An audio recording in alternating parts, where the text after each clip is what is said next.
Portanto, o meu tema é dedicado aos biosensores e a minha missão aqui é, no final, imaginar que vocês sabem algo sobre os biosensores que nós estamos a fazer e perceber a importância que eles têm para o mundo, porque o nome pode ser estranho, mas a verdade é que eles são realmente importantes. E então, nesta palestra vamos começar por falar um bocadinho do conceito do que são os biosensores. Vou-vos explicar em que ponto é que nós estamos no contexto atual, para onde é que nós nos dirigimos e qual será o futuro iminente destas novas tecnologias. Do ponto de vista do conceito de biosensor, para falarmos em biosensor, é melhor focarmos numa fase inicial no indivíduo, perceber que o indivíduo tem também sensores que estão associados precisamente aos seus 5 sentidos. Nós não estamos habituados a pensar neste paradigma desta forma, mas a verdade é que para conviver com o mundo externo, para vermos, olharmos, sentirmos, nós precisamos dos nossos sensores. E esses sensores são arquiteturas muito bem feitas pela natureza, que vêm a um ser mais elementar, que é a célula.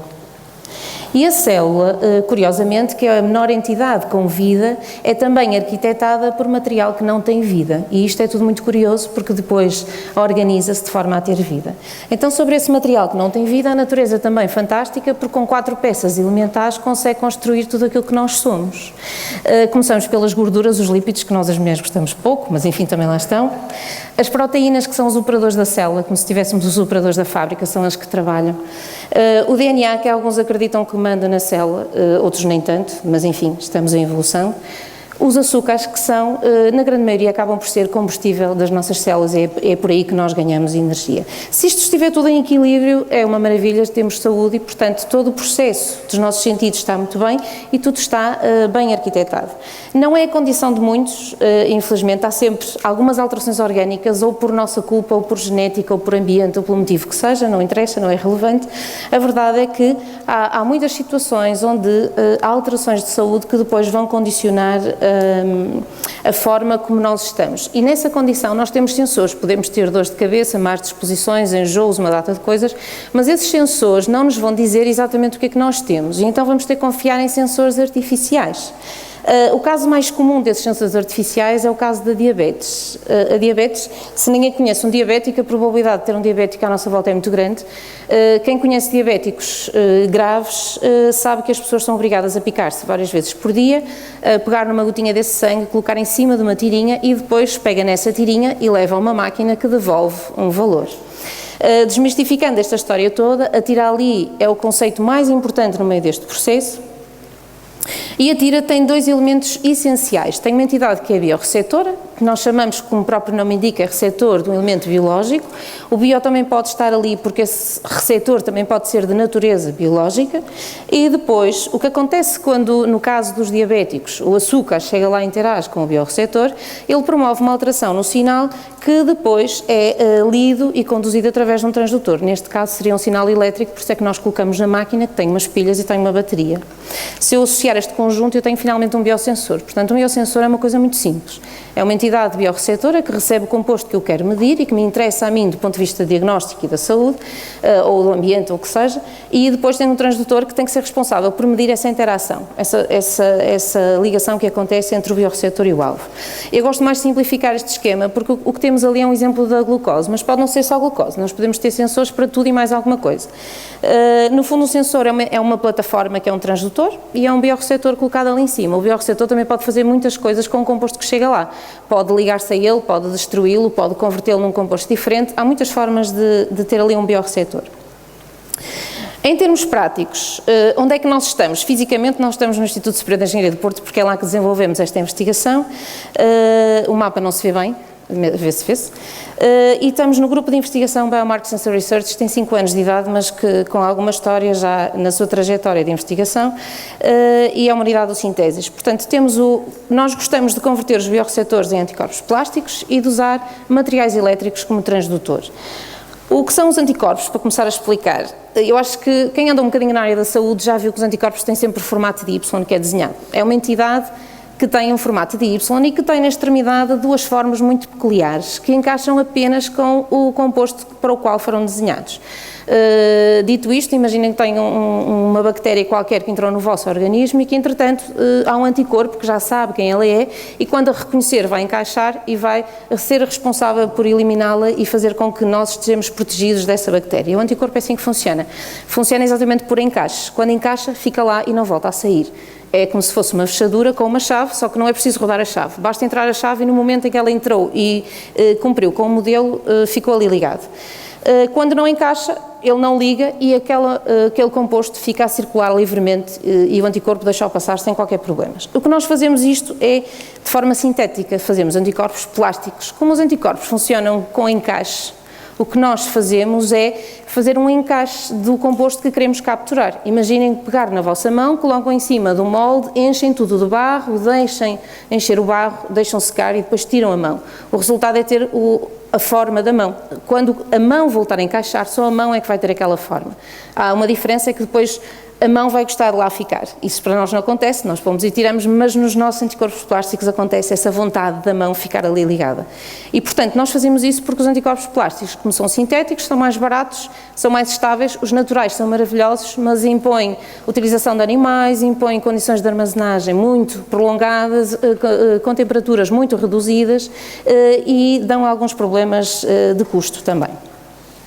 Do ponto de vista de materiais elétricos, nós fazemos coisas muito diferentes. Eu trouxe-vos a estratégia mais simples, há coisas mais nobres, como utilizar o ouro e a platina. Eu trouxe-vos a coisa mais simples que nós temos lá, que é uma seringa de insulina com grafite, que é grafite do nosso lápis, que foi pulverizada, foi empacotada com araldite endurecedor, com cola, e foi colocada na ponta, espetou-se um fio de cobre e, entretanto, o fio de cobre ficou lá colado e agora serve de transdutor. O biorreceptor é colocado em cima e ele serve de transdutor do sinal elétrico. Nós aplicamos isto a muitas coisas, desde o ponto de vista ambiental, alimentar, até o ponto de vista da saúde, e estamos essencialmente com foco muito especial na saúde, em doenças cardiovasculares, doenças do cancro, tudo o que sejam compostos que possam ser associados a uma determinada doença, nós tentamos monitorizá-los através destes dispositivos. E para onde é que nós vamos? Nós vamos tentar romper esta barreira atual, é para aí que nós caminhamos já há uns anos esta parte, e a nossa tentativa é alterar o paradigma atual daquilo que é um dispositivo biosensor.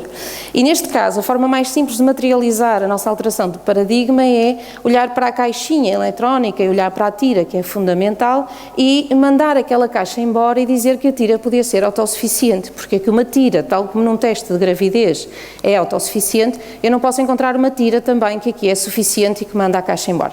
Isto implica ter autonomia. Autonomia, o nosso transdutor é elétrico, portanto, para a autonomia significa que eu vou precisar de uma fonte de energia que converta e que produza energia elétrica e, portanto, a luminosa é excelente, e ainda por cima é uma energia nobre porque não é poluente. Vamos precisar também de umas partículas esquisitas, tem aquele nome plasmónicos, que são partículas muito pequeninas, que são juntas, que são anexadas à célula e que depois fazem com que a célula seja mais eficiente. Isto porque nós vamos estragar a célula fotovoltaica e, portanto, vamos precisar de umas estratégias para a colocar melhor. E depois vamos colocar os nossos anticorpos plásticos. Aqueles nomes estão em inglês, não foi por acaso, foi porque a conjugação daqueles três nomes deu um acrónimo 3Ps, e o acrónimo 3Ps é o acrónimo dessa bolsa, que foi de €1 milhão, que me foi dada pelo Conselho Europeu de Investigação em 2012, e que prevê exatamente o desenvolvimento destes dispositivos, que são um novo paradigma dentro dos dispositivos, porque vai permitir ficar apenas com a tira e simplificar todo o processo de análise.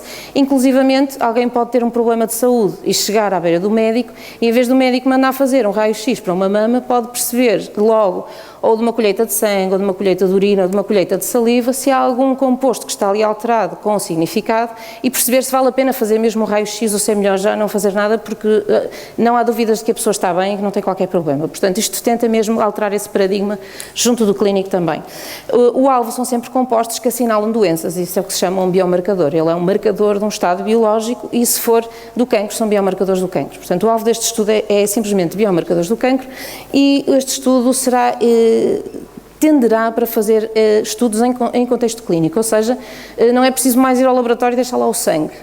Basta fazer isto no local onde vocês têm a consulta com o médico e, portanto, ficamos bem por aí, devemos ter um resultado mais ou menos adequado. Em termos práticos, isto seria como? Eu coloco o fluido biológico em cima do anticorpo plástico, faço com que esse anticorpo plástico seja lavado e seja montado com a célula. Isto é um passo simples de juntar duas tiras. E depois, quando sujeitar esta célula a energia luminosa, a consequência disso vai ser a geração de uma cor. E a geração da cor vai-me dar uma resposta positiva ou negativa conforme aquilo que eu esteja a analisar. Eu posso procurar um composto que esteja mais elevado ou um composto que esteja numa quantidade inferior no fluido de interesse. Em termos práticos, o futuro nesta área é fantástico, porque eu estou muito perto desta área de investigação e, portanto, eu vejo coisas maravilhosas à minha volta a acontecerem. Um dos futuros assim mais próximos agora para os diabéticos, por exemplo, é esta imagem que aqui está, que tem umas pontinhas pequeninas que são microagulhas. Quando elas são amplificadas em imagens eletrónicas, são muito interessantes porque eu vejo um cone perfeito e na ponta do cone tem um sensor de glucose e quando elas são colocadas na pele, elas conseguem invadir a pele a um nível superficial suficiente para detectar o valor de glucose. Portanto, em vez da pessoa estar sempre a picar-se várias vezes ao dia e a danificar num determinado local, é possível fazer daquilo quase um penso e depois a partir daí ter uma monitorização de glucose direta. Portanto, é uma mudança também de paradigma na monitorização da glucose.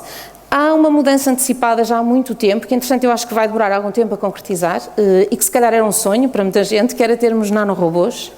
Estruturas nano significa nanométrico, estamos a falar já da escala das células, das moléculas, e ser capaz de ter uma estrutura que entra no nosso fluido e que é um mecânico das nossas células. Ele vai, circula, chega à célula, arranja, corrige, mata se for preciso, porque um dos nossos problemas é algumas células não saberem morrer, administra uma droga se for necessária. Portanto, isso era uma coisa perfeitamente magnífica, era sermos capazes de corrigir as nossas células quase em tempo real e de uma forma altamente dirigida, sendo que a direção da atuação das drogas já é uma coisa que hoje em dia já é possível fazer, portanto não estou a falar de nada assim transcendente.